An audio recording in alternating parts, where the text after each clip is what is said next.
Bonjour à toutes et à tous, nous allons parler aujourd'hui de la journée nationale de la résilience. Alors c'est une journée qui a lieu le 13 octobre de chaque année, ça a été décidé en 2009 par l'ONU.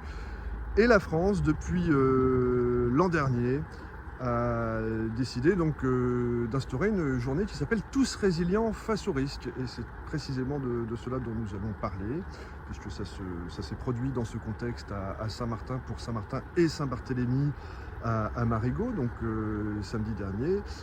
Et c'était un événement donc, qui a présenté différents ateliers, tous liés bien sûr à la résistance, la résilience aux risques catastrophiques. Et le gouvernement donc, souhaite labelliser certains de ces événements comme étant, voilà, par exemple, sauvetage en voiture par l'équipe cynophile, lutte contre ci ou cela, enfin, selon les différentes techniques qui sont employées par les forces de sécurité civile, eh bien, il y a moyen, probablement au niveau mondial, de labelliser ces événements. Et un appel à projet est lancé par le gouvernement. Donc, si vous êtes dans une collectivité ou que vous êtes vous-même organisateur, eh bien, peut-être avez-vous déjà postulé. Alors, quels sont les objectifs de cette journée? D'abord, on va chercher à développer la culture sur les risques naturels et technologiques. Alors ici à Saint-Martin, on a davantage parlé des risques naturels que technologiques, mais technologiques, ça s'entend un peu comme Lubrizol à Rouen, si vous voulez, une explosion d'usine ou que sais-je, une ligne à haute tension qui s'effondre. Voilà. Bon, ici on est plutôt sujet aux phénomènes naturels, donc on va chercher à les connaître, les comprendre, à s'informer sur les politiques de prévention. Et également cultiver la mémoire des catastrophes passées, tout simplement pour nous aider à être un peu plus résilients à l'avenir, témoigner des expériences vécues, tout simplement parfois lorsqu'on a été traumatisé par un ouragan, par exemple. Ici, peu de personnes qui ont connu Irma s'en sortent indemnes, donc il est toujours bon d'en témoigner, d'en parler et tout simplement de faire prendre conscience du risque aux personnes exposées, parce que oui, ça n'arrive pas qu'aux autres, vous l'aurez compris. Alors, comment fait-on? On va chercher à se prémunir, à se préparer face à la catastrophe. Donc pour cela, il est bon de connaître les autorités qui sont chargées de la vigilance, de l'alerte, de l'organisation des secours. Ce sont souvent des gens de bonne volonté et naturellement extrêmement compétents et équipés. Donc il est plutôt rassurant de savoir où ils sont et ce qu'ils font. Il faut également faire connaître les bons gestes, tout simplement pour augmenter vos chances de survie. On en est là. On va voir tout à l'heure que lorsqu'un tsunami se présente, eh bien, il est toujours bon d'être préparé. C'est le cas pour toute catastrophe, incendie ou ouragan. On fait toujours plus face lorsque l'on connaît les bons gestes, toujours pour sauver des vies. C'est là qu'on est sérieux. Et il faut faire connaître et comprendre la signification des moyens, du signal d'alerte. Donc voilà, c'est-à-dire que quand on entend une sirène, eh bien ma foi, on ne continue pas la vie comme si tout allait bien. Il y a une sirène en dehors du mercredi midi, le premier mercredi de chaque mois.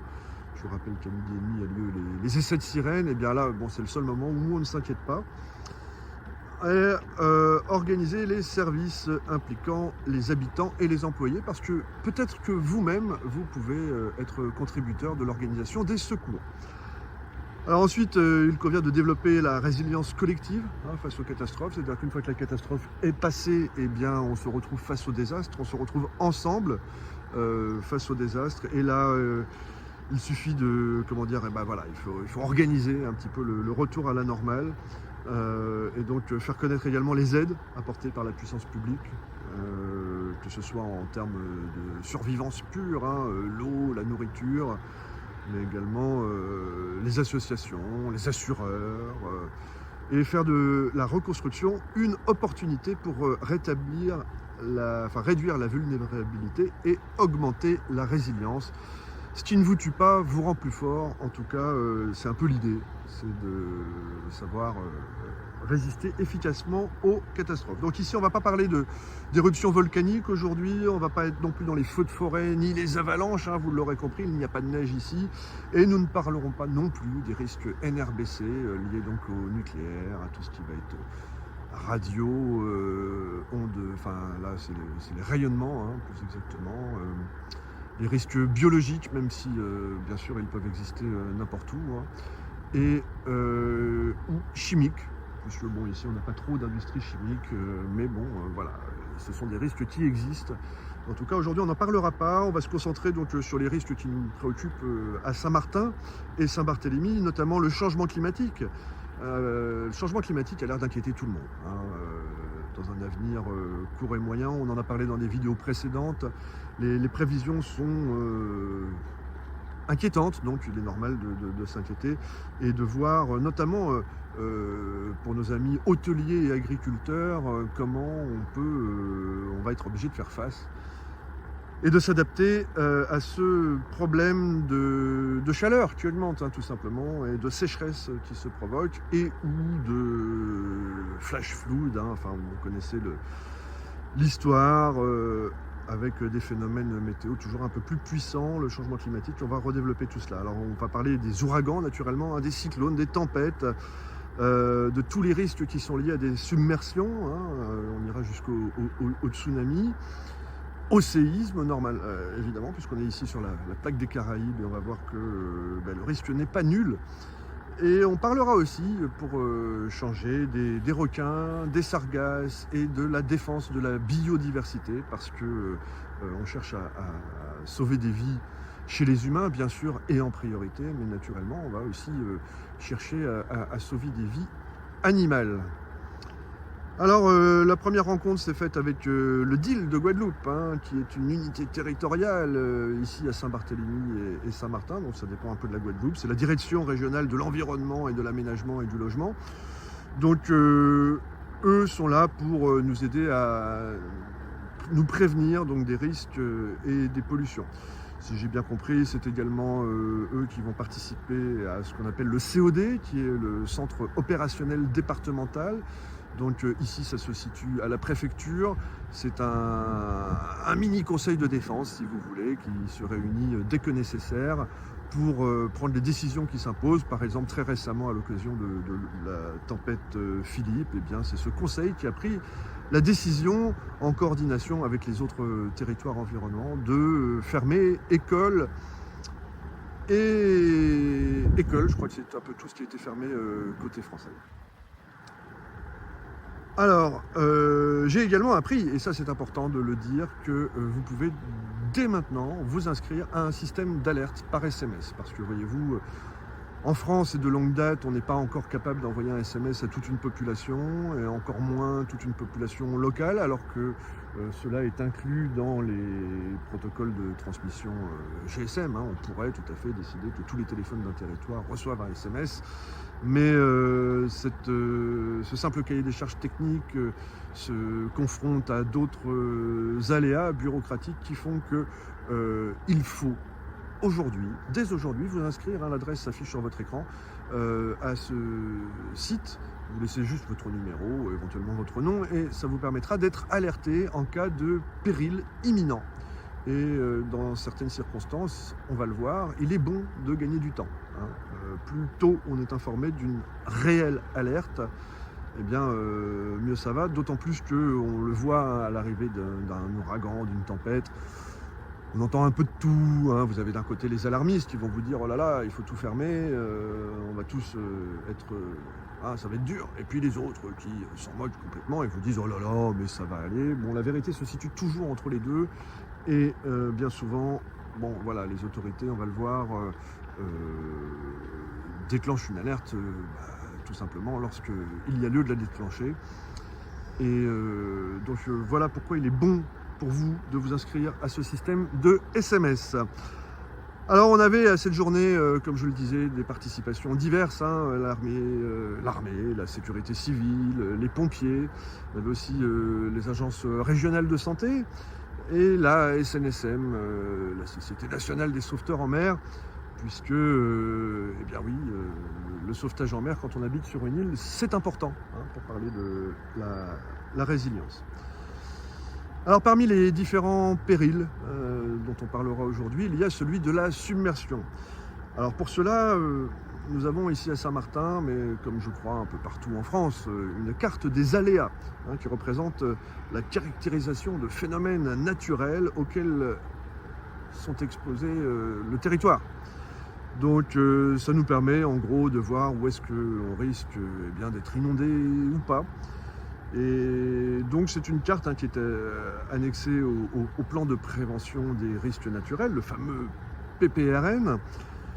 Et pour Saint-Martin, vous la voyez défiler sur votre écran, elle va vous faire état du risque que vous avez face tout simplement aux houles cycloniques. Je crois qu'au moment du passage de l'ouragan Irma, à Grand-Case précisément, la houle cyclonique a atteint 2 mètres de hauteur.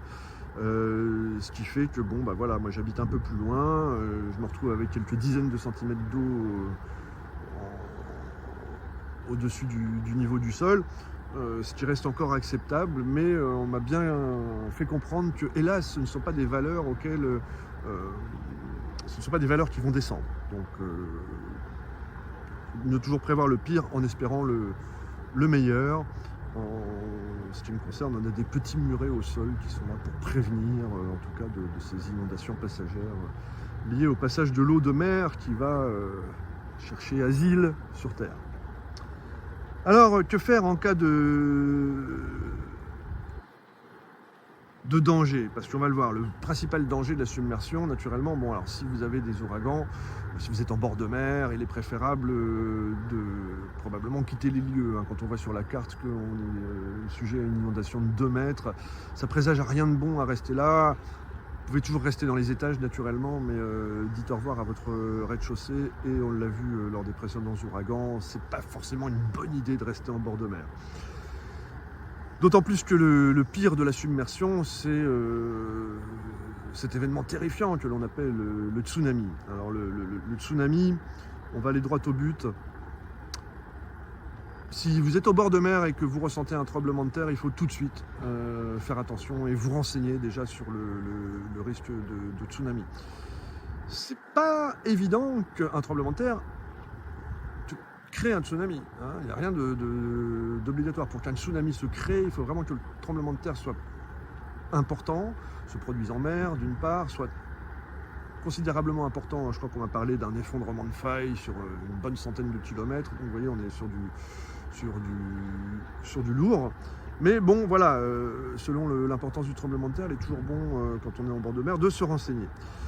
Le deuxième truc, c'est si vous êtes carrément à la plage ou en bateau et que vous voyez subitement une élévation anormale ou tout simplement un retrait tout aussi anormal du niveau de la mer, alors hélas, vous êtes en danger. Sortez les gilets de sauvetage et préparez-vous à l'impact. Un grondement semblable au bruit d'un train venant du large, là aussi c'est très mauvais signe.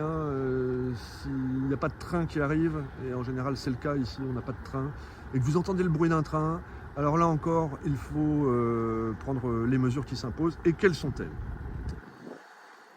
Parce qu'un tsunami peut vous frapper en quelques minutes après le tremblement de terre, dans le pire des cas. Et bon, j'oserais presque dire dans le meilleur des cas, parce que là vous avez le temps d'être prévenu, plusieurs heures après. Donc on ne questionne pas, on ne plaisante pas avec le tsunami lorsqu'on est à moins de 15 mètres du niveau de la mer. C'est pas beaucoup, c'est la hauteur d'un immeuble de quelques étages. Personnellement, j'habite en rez-de-chaussée au bord de la mer. Voilà pourquoi je me sens particulièrement concerné par cette catastrophe. Mais on va voir que quand on se prépare, normalement, les choses doivent pouvoir bien se passer. Et c'est ce que je vous souhaite à tous. Parce que oui, ce qu'il faut faire, c'est évacuer rapidement, et ça c'est important, évacuer à pied. Il est hors de question de prendre la voiture. Vous avez beaucoup plus de chances de survivre en prenant la fuite à pied, là où vous savez que vous allez rejoindre 10-15 mètres de hauteur, que d'aller chercher les clés de votre voiture dans la panique, monter dedans, mettre le contact, vous intégrer dans la circulation, une circulation qui sera probablement chaotique, et puis de toute façon, si le tsunami arrive et que vous êtes en voiture, vous ne serez pas davantage protégé. Donc le vrai conseil, il est d'être à pied. Vous avez a priori bien plus de chances de survivre. Bien sûr, chaque cas est particulier et vous êtes libre de faire ce que vous voulez. Tous les conseils qui vous sont donnés, et il est bon de les répéter, sont là uniquement pour augmenter vos chances de survie. En aucun cas, il y a une garantie que c'est ce qu'il faut faire et que c'est ce qui va vous sauver. Néanmoins, ça va considérablement augmenter vos chances de survie. En tout cas, si vous prenez la voiture, moi je pense à mon cas particulier. J'ai beau habiter au bord de la route, je sais par avance que prendre la voiture ne m'avancera pas. Donc je partirai à pied, c'est mon choix et en tout cas c'est ce qui est conseillé. Alors où évacuer, ça c'est la principale question. Où aller? Où aller moi là où j'habite, je n'ai rien vraiment en hauteur à vue et quand j'ai fait quand j'ai posé la question aux uns et aux autres, on m'a dit ah bah tu vois la montagne là-bas, eh bien allons-y et réfugions-nous en haut de la montagne. Alors premier réflexe, prenons la voiture, allons-y. Non, vous n'avez pas le temps. Et la voiture va être saturée.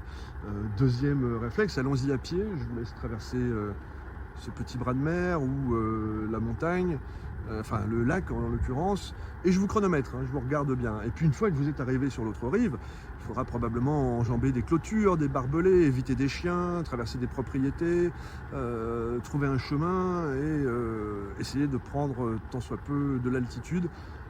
Vous allez perdre du temps. Alors, là encore, si vous avez répété votre manœuvre, gloire à vous, allez-y, faites-le. On va voir que pour savoir où évacuer, l'université de Montpellier, en tout cas ses étudiants, ont eu une excellente idée qui s'appelle Exploit. Et Exploit, eh bien, c'est comment se préparer à une évacuation. Et donc ça va vous donner, en fonction de la géolocalisation où vous vous trouvez, le chemin et le chemin vers l'abri le plus proche. Il y a une estimation qui vous est donnée en nombre de minutes qu'il faut pour y aller à vitesse de marche. Donc en courant vous iriez plus vite, mais bon, on part du principe que tout le monde ne peut pas courir. Il faut penser aux personnes à mobilité réduite et aux animaux aussi, tant que faire. En ce qui me concerne, je vais très prochainement réaliser la répétition d'une évacuation, puisque mon abri officiel donc, se situe tout de même à 430 mètres de distance, pour une 10-15 mètres d'altitude, et ça représente quand même quelques minutes de marche à pied, et voir comment, à partir du moment où une alerte se déclenche, je suis en mesure de prendre mes animaux et de me rendre au point de refuge. Alors qu'est-ce qu'un tsunami finalement? Parce qu'on en parle beaucoup. C'est une série de vagues, de très très grosses vagues, des vagues océaniques qui sont d'une très très grande longueur d'onde. Et le problème c'est que plus elles vont approcher des côtes et plus cette longueur d'onde va diminuer et leur vitesse peut atteindre les 40 km/h. Donc on ne court pas devant un tsunami, le tsunami vous rattrape. 40 km/h, ça va très très vite. Alors bon, on a vu, ça peut être provoqué par des séismes, un glissement de plaques en tout cas, et également par des éruptions volcaniques. On en a dans le coin des volcans, donc tout est possible, notamment lorsque la lave se mélange à l'eau et crée des perturbations. Enfin bon voilà, il y a des grosses vagues qui peuvent se créer. Et en tout cas, le point commun, c'est que la force d'un tsunami est dévastatrice. Je répète, on ne survit pas à un tsunami quand on se le prend de plein fouet.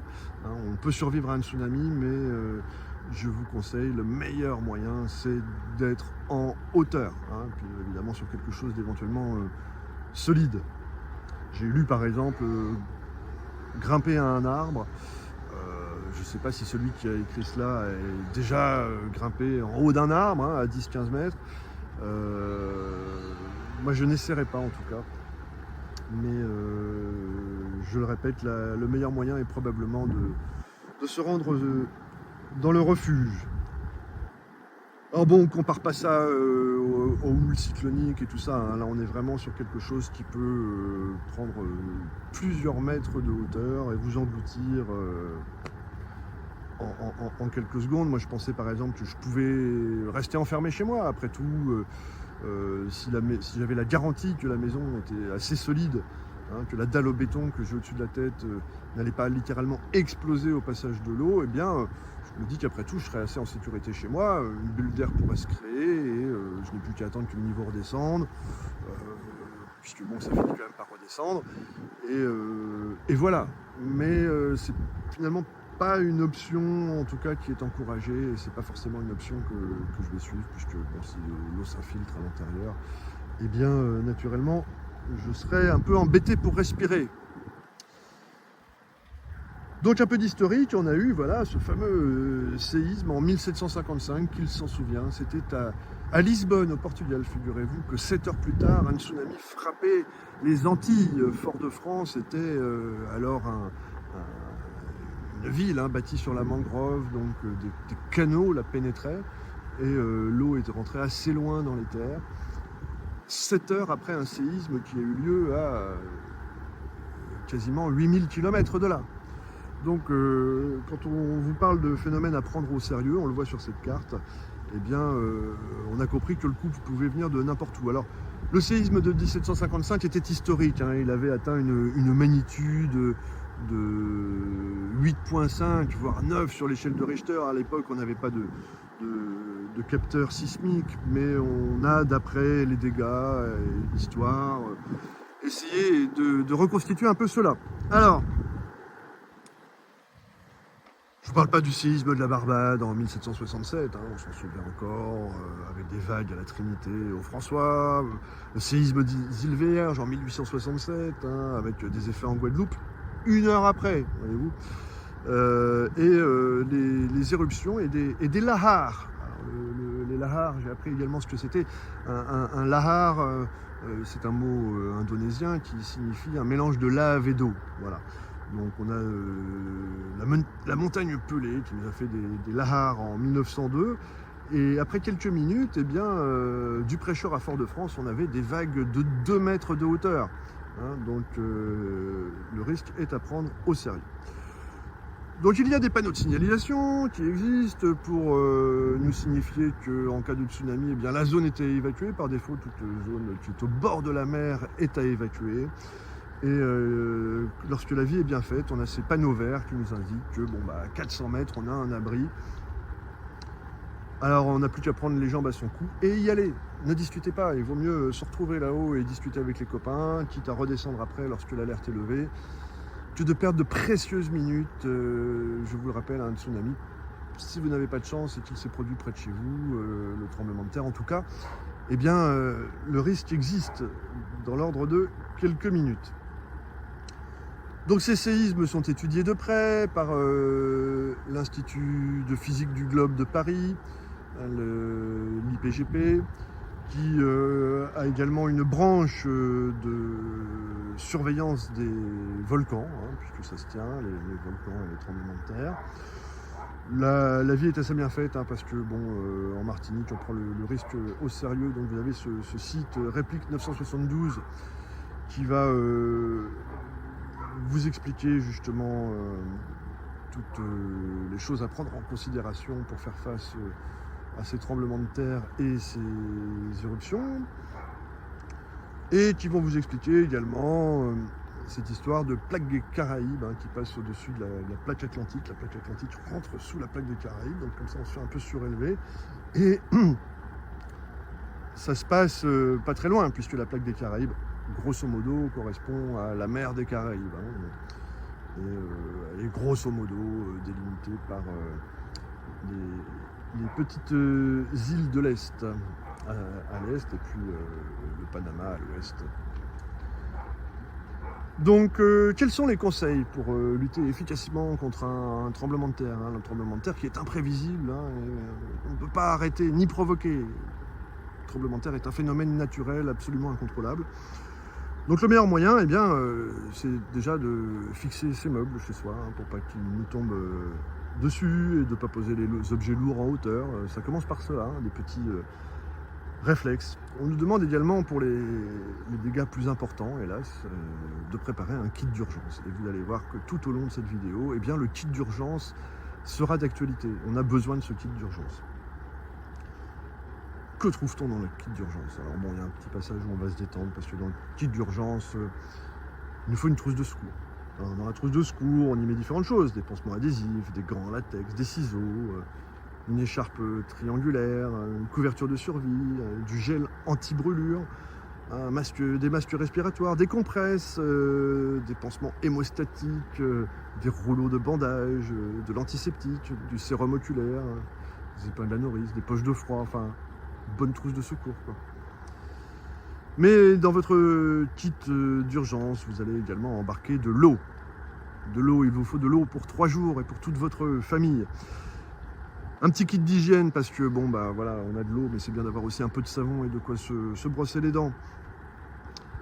Alors après, on rentre dans un délire, mais tout est utile, hein, bien sûr. Une lampe avec une radio, des piles, une radio qui fonctionne à pile parce que les informations passent par la radio. Une copie des papiers d'identité, un sifflet, des médicaments, de la nourriture tels que des fruits secs, sucre, aliments, longue conservation, un couteau suisse, un téléphone portable chargé, de l'argent en cash, un briquet, des allumettes étanches, des bougies de survie, des banderoles SOS, un cutter, un sachet hermétique, des sacs poubelles, un conteneur de 5 litres, des blocs-notes avec un stylo, des cachets de purification d'eau, des radios, ça on l'a déjà dit, mais alors bon, la lampe flash à manivelle, c'est pas mal non plus, des bâtons lumineux, des gants de manutention, une couverture de survie, une gourde d'1 litre, c'est bien, et des mouchoirs. Bref, repérez le lieu de regroupement le plus proche. Est-ce que vous vous regroupez à la maison, au travail, enfin choisissez un endroit sûr et donnez-y-vous rendez-vous en cas de pépin, parce qu'il faut partir du principe aussi qu'en cas de pépin, les communications ne passent pas forcément. Alors pendant le tremblement de terre, que fait-on? Eh bien, à l'intérieur, on se protège, tout de suite. Il faut s'éloigner des vitres, des objets dangereux ou lourds, et vous ne sortez de chez vous que si vous êtes au rez-de-chaussée finalement, parce que si vous êtes à l'étage ou aux étages, eh bien le temps que vous descendiez, c'est chaud, c'est comme ça. À l'extérieur, si vous êtes dehors, eh bien, attendez dans un endroit dégagé, ça va finir par passer. Et puis, si vous êtes en voiture, arrêtez le véhicule dans un endroit dégagé également, et puis attendez que ça se passe. Après le tremblement de terre, eh bien, plus tard, des chiens interviendront pour voir sous les décombres si des personnes sont prisonnières de carcasses de voitures ou sous des maisons qui se seraient effondrées. Mais bon, si vous êtes encore là, gloire à vous, vous pouvez tranquillement couper votre gaz, votre électricité, et puis évacuer le bâtiment. Ne prenez pas l'ascenseur, évidemment. Si vous êtes bloqué, eh bien, signalez votre présence, tout simplement en donnant des coups réguliers là où vous êtes, ou si vous avez le sifflet sur vous, eh bien, en sifflant. S'il vous plaît, dégagez les routes, bien sûr, les secours vont en avoir besoin, tout le monde va avoir besoin de la route, donc si vous avez des objets encombrants, eh bien, n'hésitez pas à les dégager, vous rendrez service à la collectivité, et évitez de téléphoner, préférez les SMS. Bah oui, le SMS, un petit message, est-ce que ça va? Oui, non, sera toujours plus efficace qu'un coup de fil qui n'aboutira pas forcément, je le répète, à cause des saturations de réseau.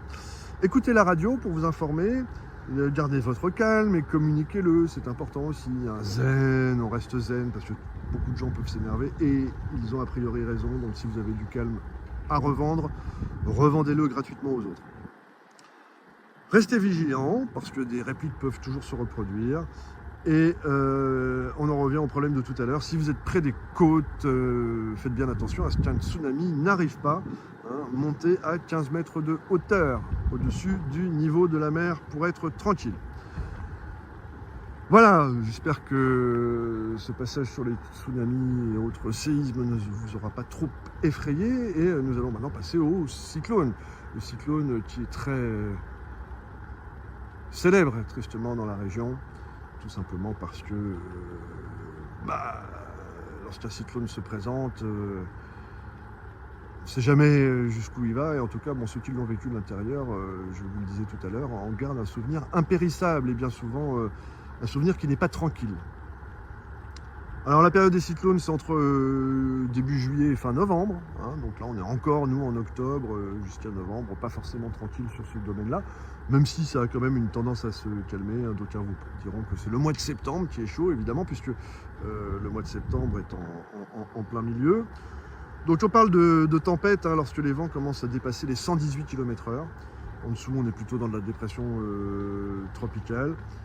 Et c'est le préfet délégué qui déclenche l'alerte environ 36 heures avant l'arrivée estimée du phénomène.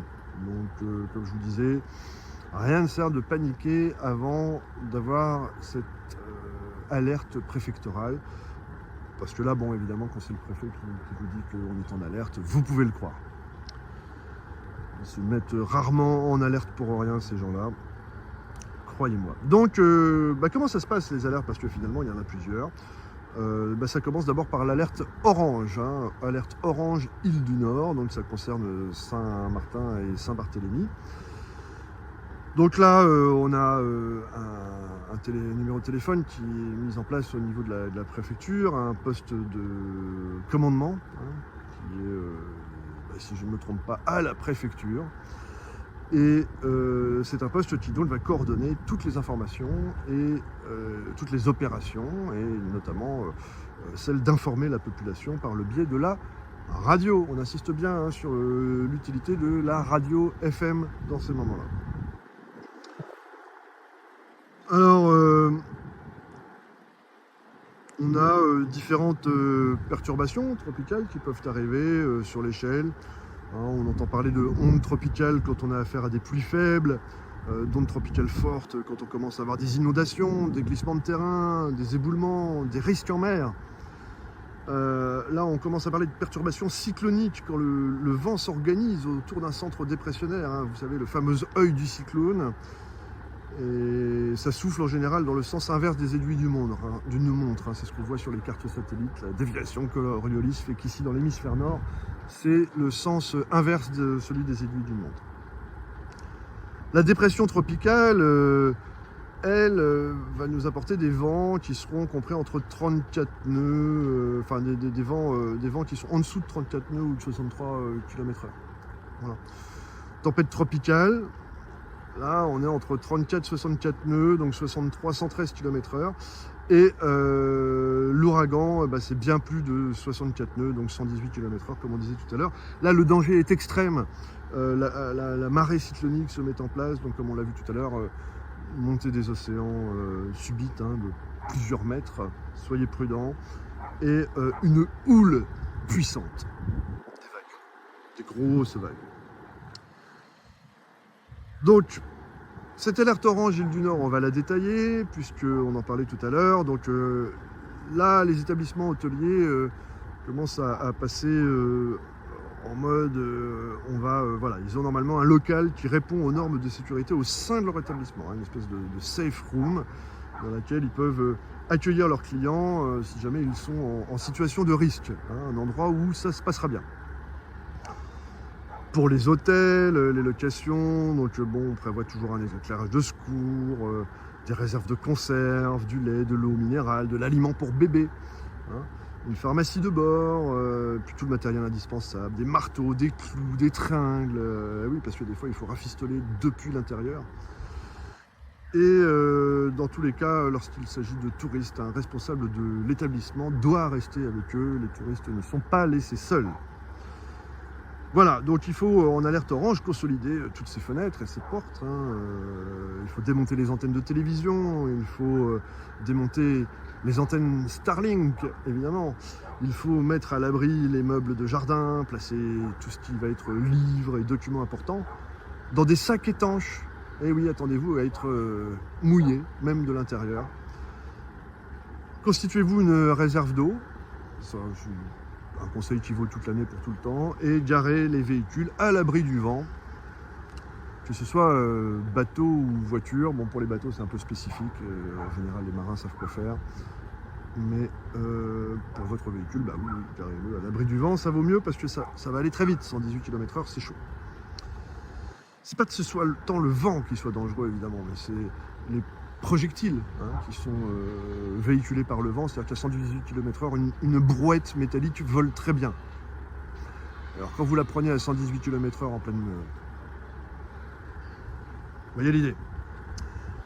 Alors après, on passe en alerte rouge. L'alerte rouge, île du Nord, donc c'est quelques heures avant le passage du cyclone. Là, alerte rouge, il faut se préparer à s'enfermer chez soi.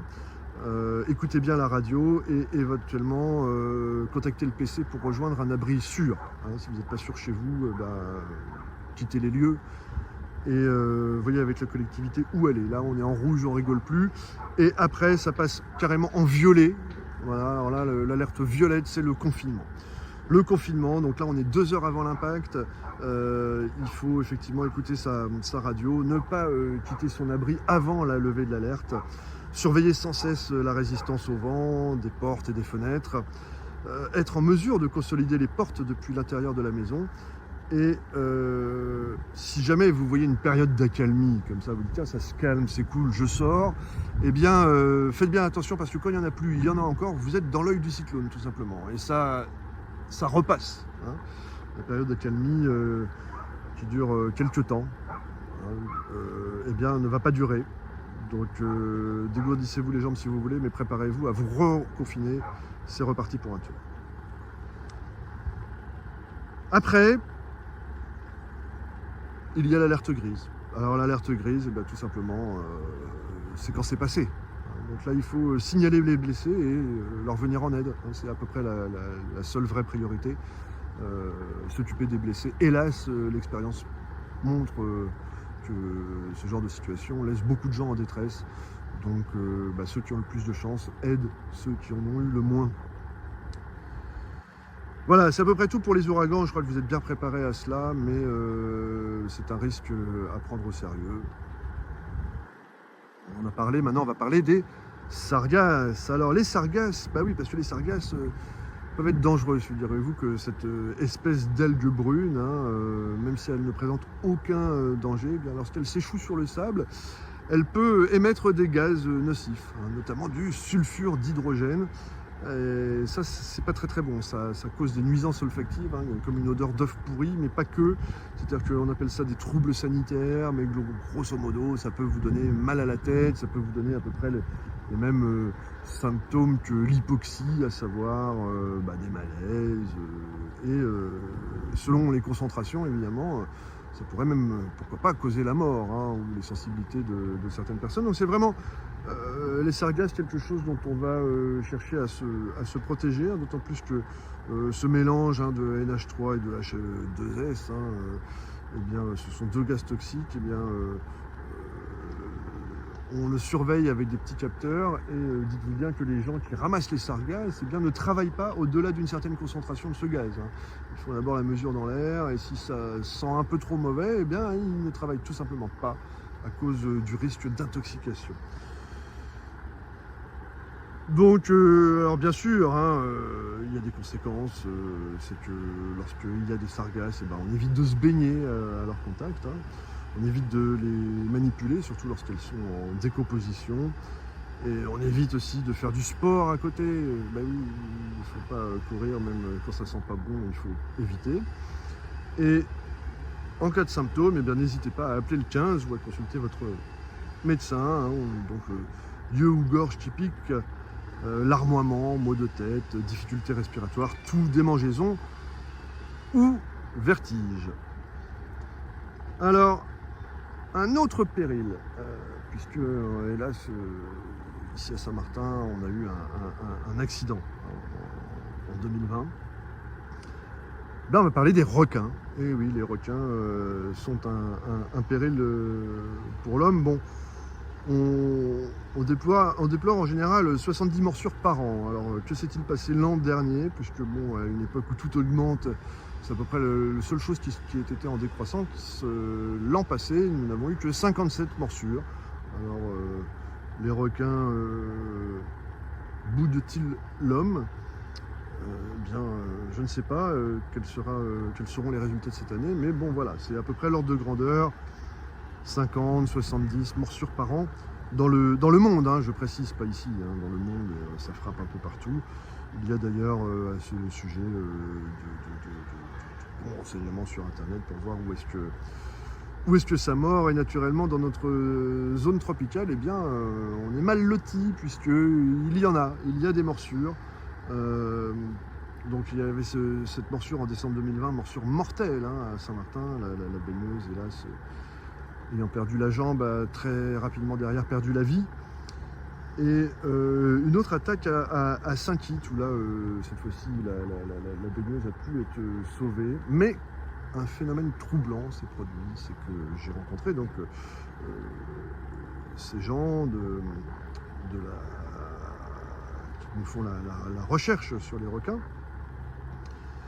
et qui me disaient qu'il s'agissait du même individu, que c'était le même requin qui avait mordu la nageuse de Saint-Martin et la nageuse de Saint-Kitts. Alors comment le savent-ils? Bien tout simplement parce qu'ils font des prélèvements ADN sur les morsures et qu'à partir de cela, ils peuvent déterminer que c'est le même individu. Alors ils n'ont jamais retrouvé le coupable, même si ils ont été voir dans différents lieux de pêche, si on ne retrouvait pas un requin avec le même ADN. Alors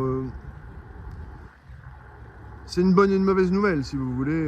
La bonne nouvelle, c'est que non, tous les requins ne sont pas dangereux. A priori, ils ne le sont pas. Hein, ils ne vont pas chercher le contact avec l'homme.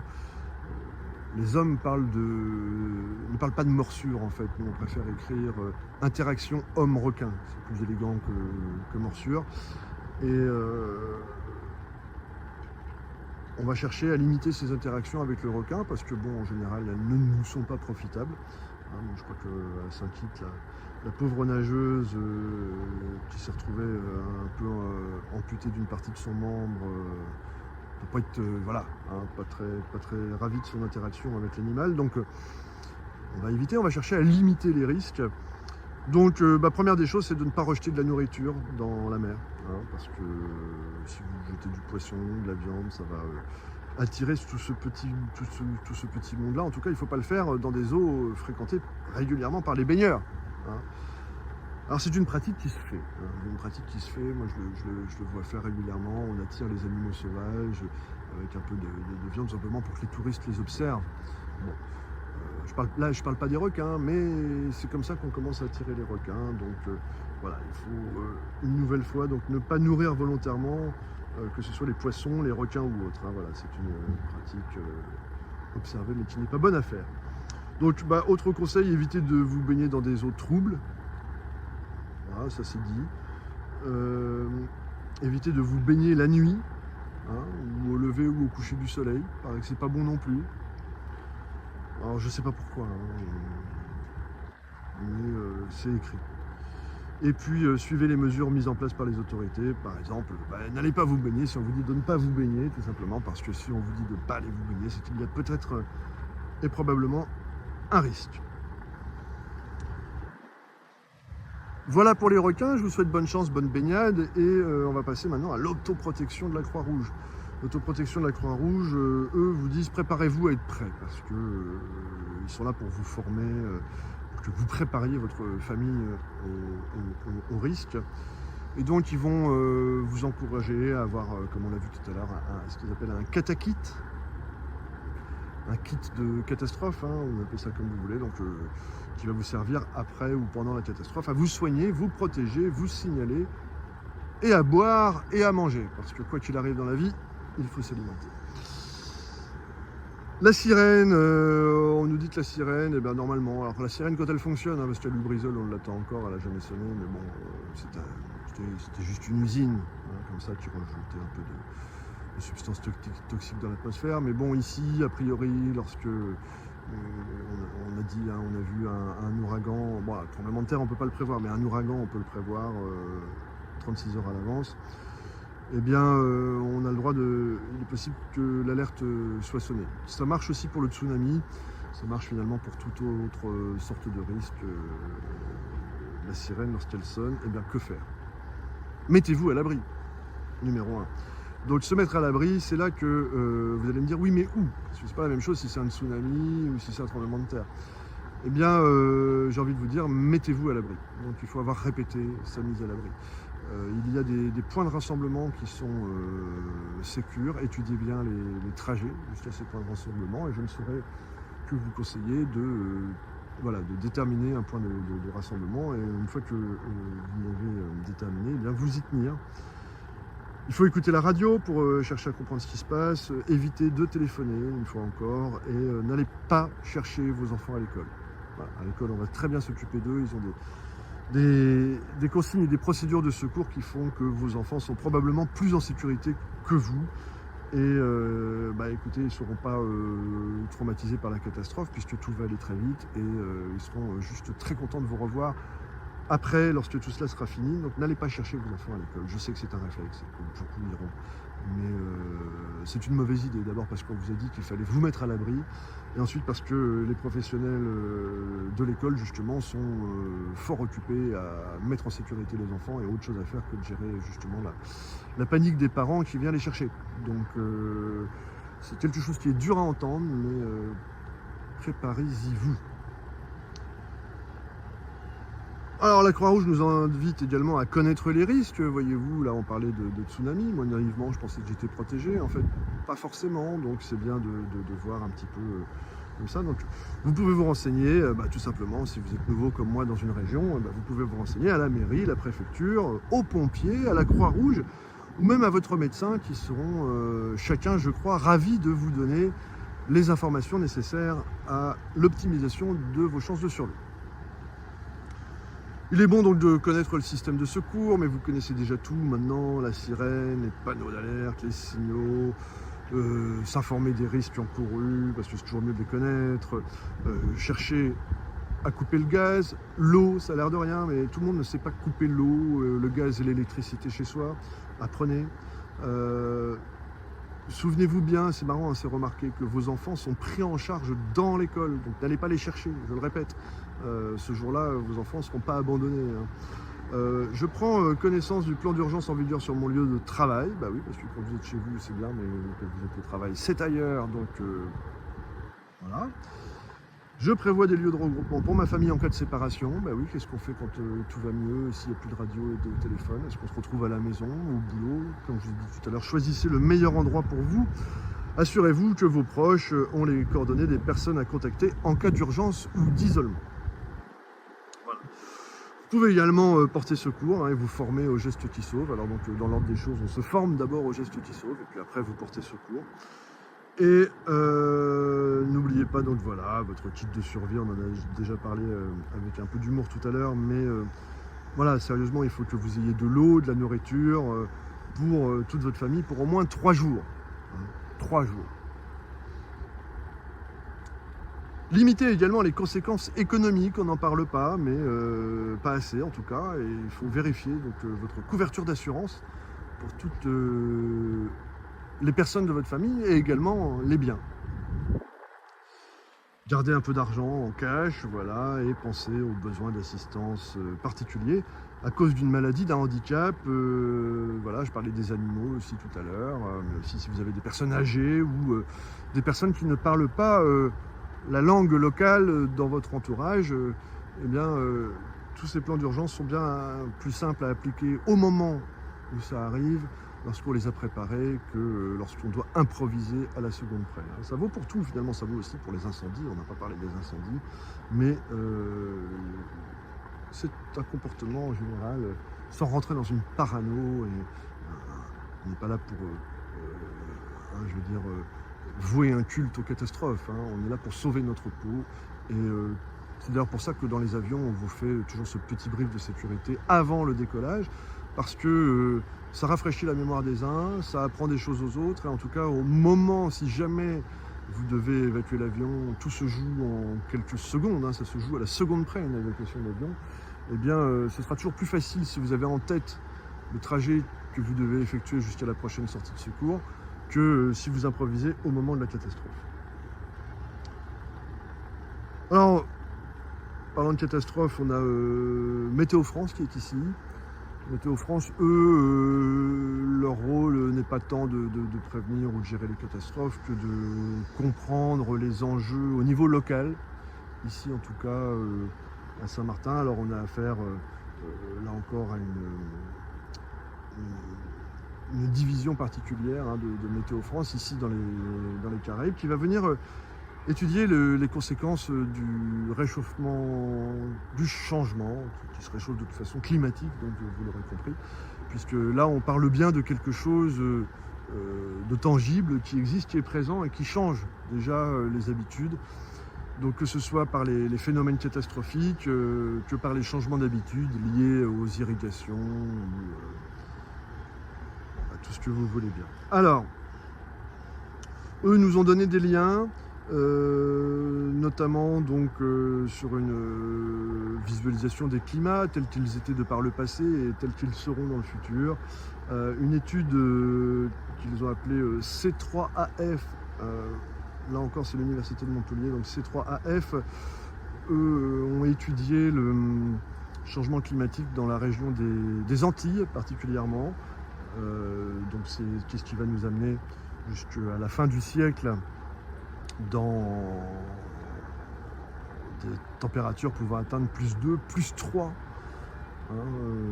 degrés par rapport à des moyennes qui étaient depuis longtemps bien stationnaires, mais elles ne le sont plus. Ça monte, tout le monde vous le dira. On a chaud, on a chaud, on commence même à parler de canicule, mais ça c'était une autre vidéo. Donc les futurs du climat nous intéressent particulièrement, et c'est Météo France qui se met à la tâche donc de nous éclairer sur ces changements inéluctables, hélas. Alors maintenant, on va passer à la biodiversité. La biodiversité, elle,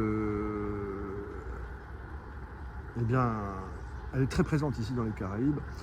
Il faut savoir que 80% de la biodiversité française est située en Outre-mer. Vous avez bien entendu, hein, c'est quand même les 4/5 de la biodiversité française qui sont hors hexagone. On a 90% des espèces d'oiseaux, donc 9 oiseaux sur 10, c'est beaucoup. 90% des espèces d'oiseaux qui sont menacées en France, eh bien, elles sont en Outre-mer.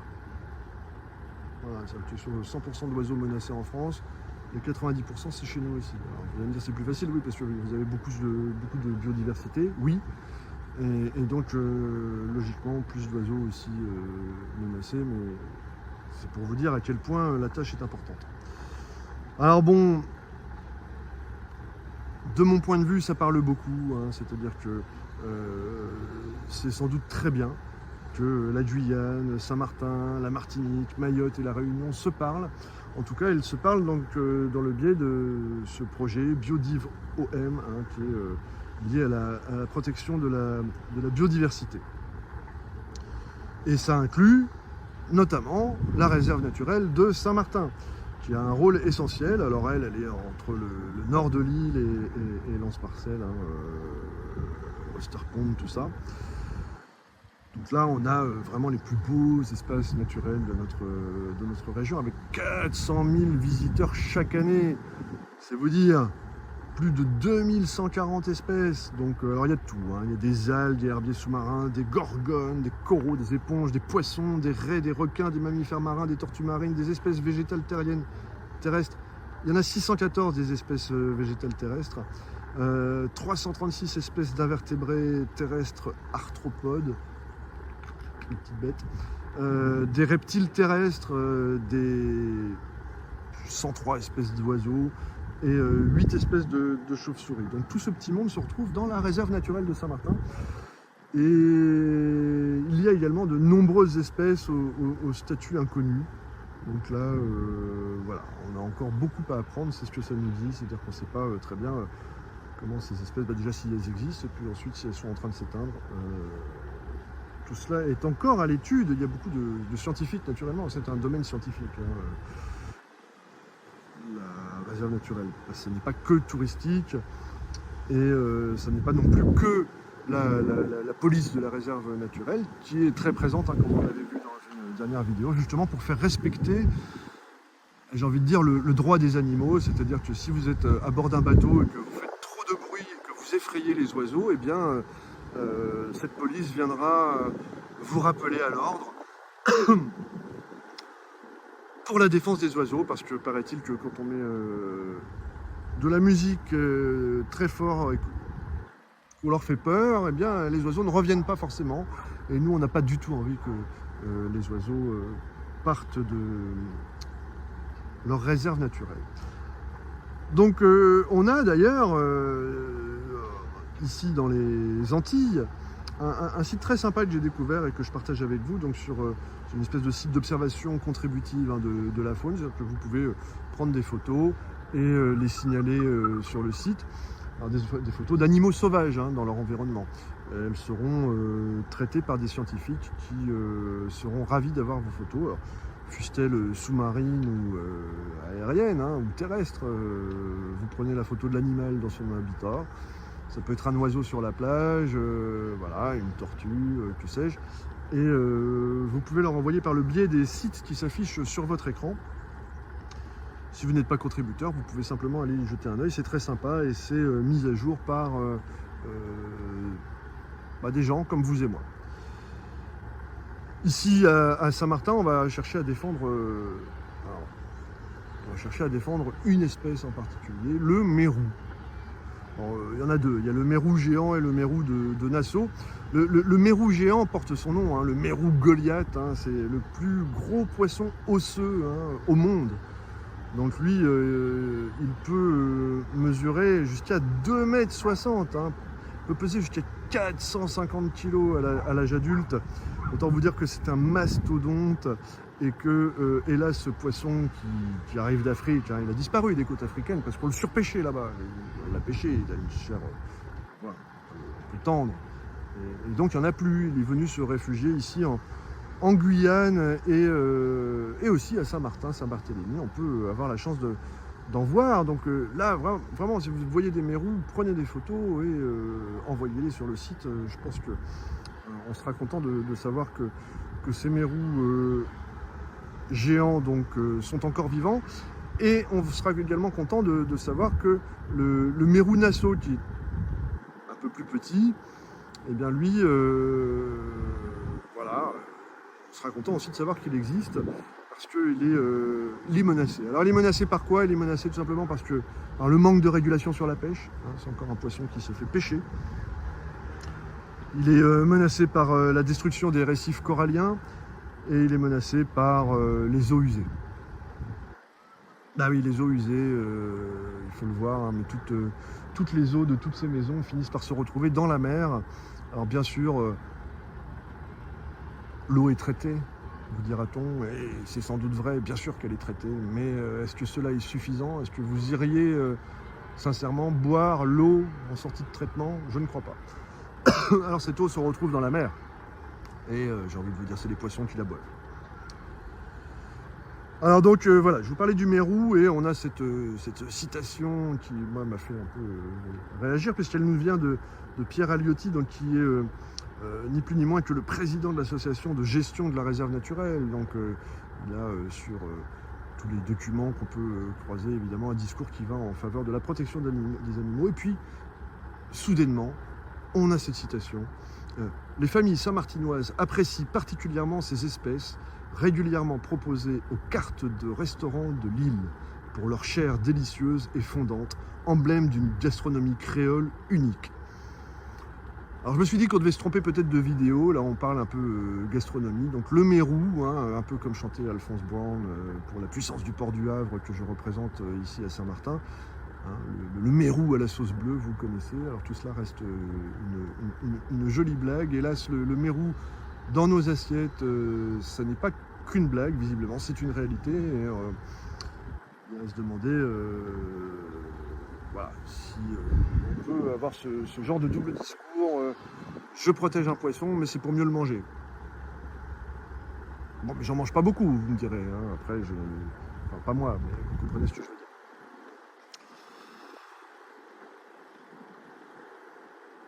C'est vous qui voyez, je veux dire, on est en train de parler de préservation de l'environnement et de population, et de gastronomie, après tout, pourquoi pas, mais il y a un camp à choisir. Avant de manger du mérou, il y a peut-être d'autres trucs un peu moins protégés à manger. Je dis ça, je ne dis rien.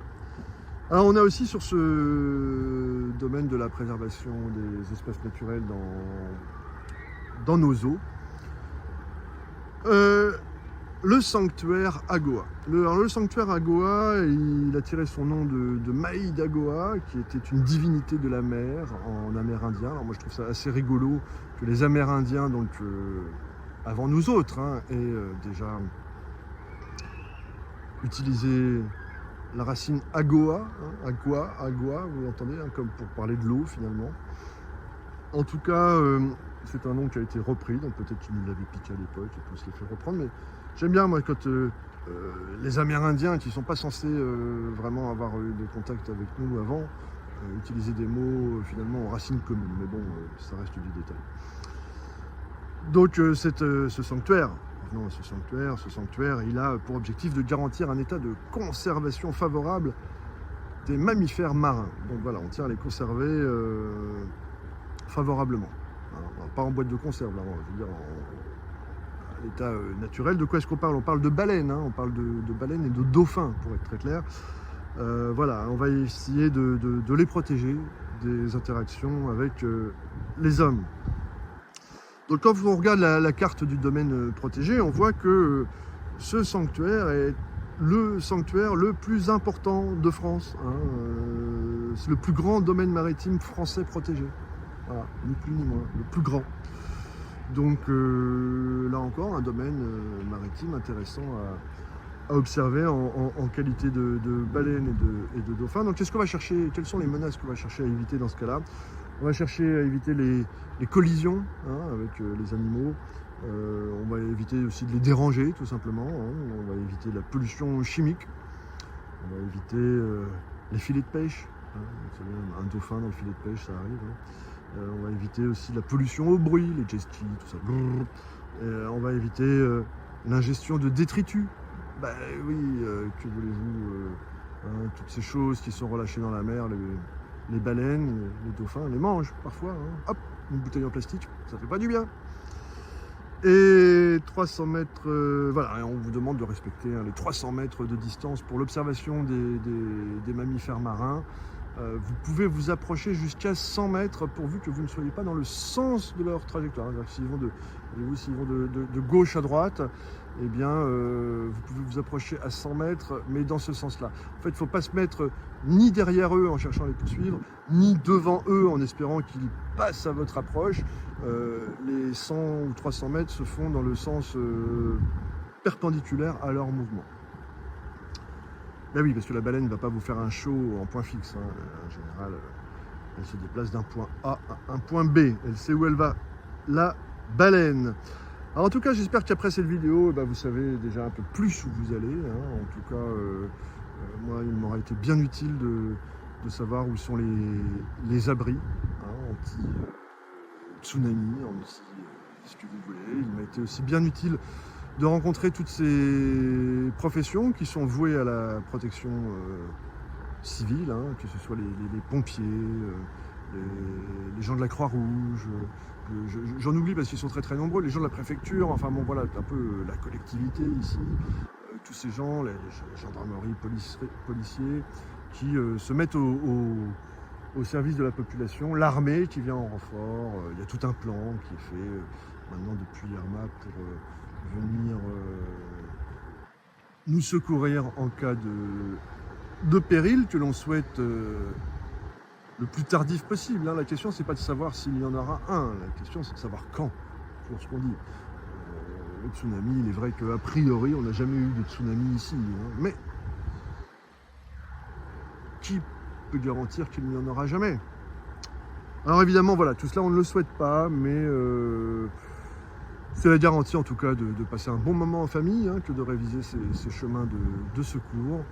Et puis les numéros d'urgence sont toujours les mêmes. Alors bien sûr en période de catastrophe, souvent ces numéros sont un peu saturés et désemparés parce qu'ils vont vous dire que tout simplement ils n'interviennent pas, ils ne peuvent pas intervenir pendant un ouragan, vous n'avez pas moyen de les contacter, mais vous pouvez toujours les contacter avant ou après.